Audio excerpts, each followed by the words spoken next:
Each and every person is called to holiness. This is a fact and truth of the faith, and I truly hope that the reason you are here is because you believe your destiny is to be a saint, is to be holy. Pope St. John Paul II in the New Millennium, he says this: all of Christians, faithful, whatever state or rank, are called to the fullness of the Christian life and into the perfection of charity. Into the perfection of charity. It's this idea and this reality that we're called to perfection. This is something I'm not making up. A lot of the spiritual theologians of the church talk about this road to perfection, but most people confuse the term. So most people, when they think of perfection, they think of the term absolute perfection. Absolute perfection is God. Only God can be absolutely perfect, and that's the inability to change, the inability for error, right?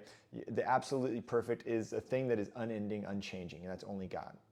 What I speak of here, what the spiritual theologians will speak of, is relative perfection, or in Greek, telos. The idea that you've reached the end for which you were made.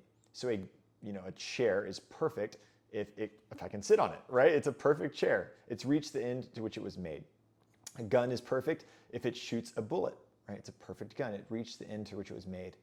And the end to which we are made is union with Christ, the beatific vision, heaven, to be with the blessed Trinity, all the angels and saints forever.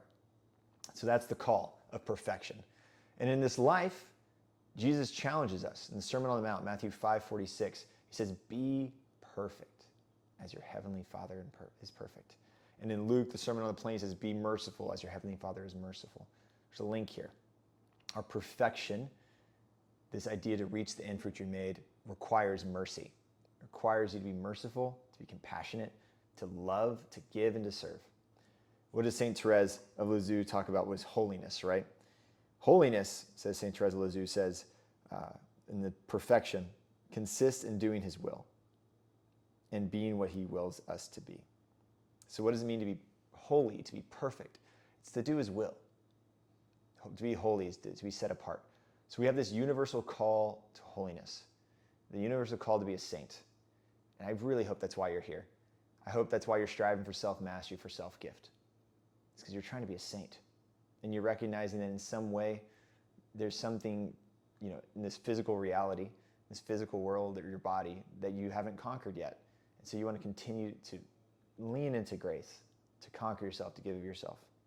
So the holiness that we seek, this perfection, the end to which we seek, is to be like Jesus Christ, to be sons and daughters in the Son, to be sons in the Son, as Scott Hahn says, to be like Jesus. So I hope you're here because you're striving for holiness. If you're not, welcome to the club. Go to confession, cling to the sacraments, read the Bible, be like Jesus, read the lives of the saints. The church has given us so much. So let's strive for holiness together.